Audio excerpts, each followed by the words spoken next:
Hello guys, good morning to everyone. Welcome back to the channel Anis blog. I hope তোমরা সবাই ভালো আছো। So যেহেতু অনেক দিন ভিডিও করিনি, তাই এরকম পেছনে ভিডিও কিভাবে করব সেটাও আমি হয়তো ভুলে গেছি। তো যাই হোক, বেসিক্যালি এইবার প্রায় অনেক দিন হয়ে গেল যে আমি তোমাদের সাথে কোনো ভিডিও শেয়ার করিনি। আমি তো এটাই ডিসাইড করেছিলাম যে আমি আর ভিডিও করব না।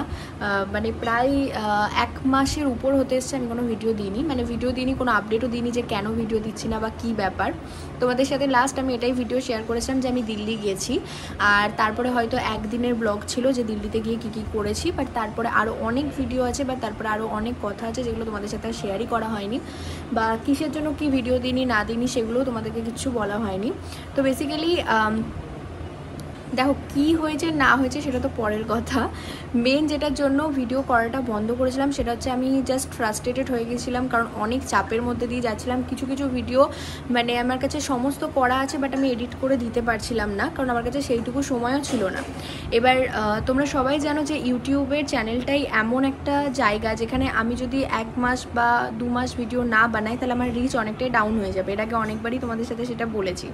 তো সেই জন্যেই আমার এত সাবস্ক্রাইবার হওয়ার পরেও সব ভিডিওতেই ভিউজও মোটামুটি ঠিকঠাকই আসে। তো তারপরেও কিন্তু হয়তো একটা বা একদিন বা 3 দিন 3 থেকে 4 দিন মিস হলেই কিন্তু আবার রিচটা জায়গার ডাউন হয়ে যায়। এখন তো আমি জানি যে আমার প্রচুর রিচ ডাউন হয়ে গেছে, আর এই ভিডিওটা আই থিঙ্ক হয়তো খুব জোর হলে ওই একদম ভিউজ হবেই না।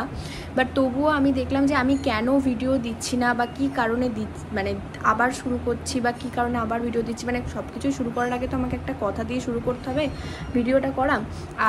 আর সবথেকে বড় কথা হচ্ছে যে কথাগুলো তোমাদের সাথে শেয়ার করতে গেলেও তো আমাকে এভাবেই বলতে হবে। আর আমি কেনই বা ইউটিউব আমার একটা যখন এত বড় কমিউনিটি আছে তখন সেখানে তো আমাকে শেয়ার তো করতে হবে যে কেন ভিডিও দিচ্ছি না বা কী ব্যাপার। তো বেসিক্যালি সেই কারণেই তোমাদের সাথে এই ভিডিওটা করা। সো প্রথমেই জানাই সবাইকে শুভ বিজয়া। আশা করছি সবার এই শুভ বিজয়াটা খুব ভালো কেটেছে। দুর্গাপুজো আমার মোটামুটি ভালোই কেটেছে, বাট সত্যি কথা বলতে গেলে এবারকার দুর্গাপুজোতে আমার কোনো এক্সাইটমেন্ট ছিল না, সেরকম দুর্গাপুজোটা ভালো যায়ও নি। আর দুর্গাপুজোর লাস্টে তো অনেক কিছু হয়ে গিয়েছে, সেগুলো তো তোমাদের সাথে পরে আমি একদিন আলাদা একটা ভিডিও করে শেয়ার করব। তো লাইফে আপস অ্যান্ড ডাউনস অনেক লেগে রয়েছে, অনেক হচ্ছেও। তো সেগুলোর সাথেই আমরা চলছি, বা বলতে পারো এটা ভেবেই চলছি যে আরও বাজে কিছু হতে পারতো, বাট কমের মধ্যে দিয়ে গেছে। বা এটাও ভাবছি যে অনেকের এর থেকেও বড় বড় বিপদ আসে, তো এটা কোনো ব্যাপার না। তো বেসিক্যালি যেটা আমার মেন বলার আছে তোমাদেরকে সেটা হলো আমি কেন ভিডিও দিচ্ছি না। তো ভিডিওটা আমি দেওয়া বন্ধ করেছিলাম, তার কারণ হচ্ছে আমার প্রচুর চাপ যাচ্ছিল। তোমরা সবাই জানোই বারবার একই এক্সকিউজ দিতে আমার ভালোও লাগে না। তো সেই কারণে আর এক্সকিউজ হিসেবে তোমাদেরকে এটা দিচ্ছি না, বাট অ্যাজ এটা একদম বাস্তব কথা যে আমি প্রচুর পরিমাণে ফ্রাস্ট্রেটেড হয়ে গিয়েছিলাম যে তোমাদেরকে আমি একবার ভিডিও দিচ্ছি, একবার একদিন হয়তো দিচ্ছি, তারপরে আর 5 দিন দিতে পারছি না। তো সেইভাবে ভিডিও দেওয়ার থেকে না দেওয়া ভালো। সেই কারণে, কারণ আমার রিচ তো অলরেডি ডাউনই হয়ে যাচ্ছে। যখনই আমি একটু ভিউজ গেন করছি তখনই আবার আমার সেই রিচটা ডাউন হয়ে যাচ্ছে। তো সেই জন্য আমি আর ভিডিও করার মতন কোনো এক্সাইটমেন্টই দেখাইনি, বা কষ্ট করে ভিডিও করতেও চাইনি। কারণ কষ্ট করে ভিডিও করবো, বাট করে আলটিমেটলি লাভ তো আমার কিছুই হচ্ছে না। তো এটাই হচ্ছে ব্যাপার। বাট তারপরে আমি অনেকটা মোটিভেট হয়ে গিয়েছি, বা মোটিভেশন নিয়ে নিয়েছি যে আমি কেন করব না। কারণ কি, আমি এত কষ্ট করে এত বড় একটা কমিউনিটি বানিয়েছি, পুরোটাই আমার নিজে খেটে খুঁটে করা।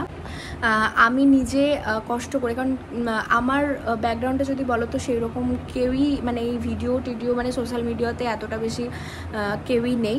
সোশ্যাল মিডিয়াতে সেরকম আমার ফ্যামিলির মধ্যে কেউ সেরকমই নেই। তো আমার বোন আছে, মামার মেয়ে, তার আলাদা চ্যানেল আছে, সে আলাদা চ্যানেল গ্রো করে। তো বেসিক্যালি আমি নিজে থেকে আমার এই চ্যানেলটাকে নিজেই যা বলো যেটুকু আপডেট করেছি আমি নিজেই করেছি কষ্ট করে।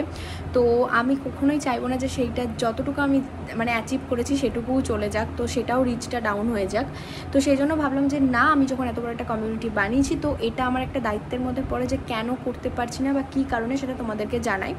আলাদা করে পুজোর ভিডিও আমি একটাও বানাইনি, কারণ পুজোতে আমি একটাও ব্লগ বানাইনি। আমার মাথাতে এটাই ছিল যে আমি আর ভিডিও বানাবো না। আর পুজোর পরে তো তোমাদেরকে বললাম যে একটা ঘটনা ঘটেছে, তো যার জন্য আরোই আমি ভিডিও বানাচ্ছিলাম না।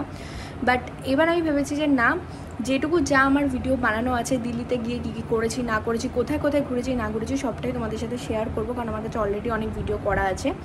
আর আমি ভিডিও অনেকদিন করছি না বলে আমি দেখো আমি কীরকমভাবে ভিডিও বানাচ্ছি, এপাশে দেখাচ্ছি ওপাশে দেখাচ্ছি, কারণ আমার এখন একটা সাইনেস চলে এসছে, লজ্জা লাগছে ভিডিও করতে বা ভিডিও বানাচ্ছি। সো মেইন যেটা কথা বলা সেটা হলো যে কালকে তোমরা এই ভিডিওটা দেখবে, মানে যেটা আমি তোমাদের সাথে শেয়ার করছি যে কেন আমি ভিডিও দিতে পারছিলাম না এতদিন। আরও অনেক কিছু তোমাদের সাথে শেয়ার করার আছে যেগুলো ভিডিওর মাধ্যমেই করব, বাট এরপর থেকে তোমরা কয়েকটা ব্লগ পরপর দেখতে পারবে। আশা করছি আমি রিচটা যেটুকু আমার ডাউন হয়েছে সেটুকুকে আমি ফুলফিল করে নিতে পারবো, আর যদি আমি না পারি তো দেন এটা আমার লাক ভেবে আমি ভুলে যাব। তো চলো আর বেশি বকবক করবো না, এই ভিডিওটাকে আমি এখানে এন্ড করছি। ভিডিওটা দেখো আর অবশ্যই তোমরা কমেন্টে জানিও যে তোমরা আমাকে মিস করেছো কি করোনি, কারণ আমি তো তোমাদেরকে অনেক মিস করেছি। এইভাবে ক্যামেরা খুলে কথা বলাটা is a best thing for me, কারণ আমার কথা বলতে খুব ভালো লাগে। আর আমি এই জন্যই এই ভিডিওটা শুরু করেছিলাম, কারণ আমি কি এরকম ভিডিও চালু করে কিছু বলতে পারি বা নিজের মনের কথাগুলো তোমাদের সাথে শেয়ার করতে পারি, কারণ আমার সেটা পার্সোনালি সেটা আমার ভালো লেগেছে। হার্ট টু হার্ট কনভারসেশন এটা, আর এখানে তোমাকে কেউ জাজ করানো নেই। আর তোমাকে যদি জাজও করে তো সে তো তোমার সামনাসামনি তোমাকে বলতেও পারবে না। So this is the best thing. So চলো আর বেশি দেরি করবো না, ভিডিওটা আমি এখানে এন্ড করছি। আর এরপর তোমরা পরপর ব্লগ পাবে, অ্যান্ড এটা আমি কথা দিলাম। তো চলো, বাই।